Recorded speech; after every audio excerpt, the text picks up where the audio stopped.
Hello everyone, welcome back to our channel. இன்றைக்கி நம்ம 10ஆம் வகுப்பு தமிழ் இயல் 1 பார்க்க போகிறோம். இயல் 1 ஃபஸ்ட்டு செய்யுள் அன்னை மொழியே. அன்னை மொழியே கனிச்சாறு. ஓகேயா? அன்னை மொழியே இதில் எதுனா கனிச்சாறு. சாகும் போதும் தமிழ் படித்து சாக வேண்டும் என்றவர் என்றன் சாம்பலும் தமிழ் மணந்து வேக வேண்டும் அப்படின்னு சொன்னது யாருன்னா சச்சிதானந்தன்.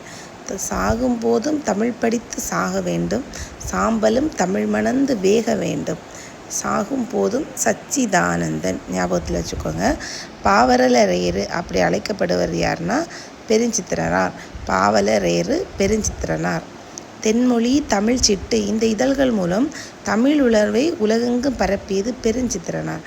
தென்மொழி தமிழ் சிட்டு இந்த நூல்கள் மூலம் தமிழ் மொழியை உலகெங்கும் பரப்புறது பெருஞ்சித்திரனார். பாவலரேறு பெருஞ்சித்திரனார் இயற்பெயர் என்ன அப்படின்னா துரைமாணிக்கம். பாவலரேறு பெருஞ்சித்திரனார் இயற்பெயர் துரைமாணிக்கம்.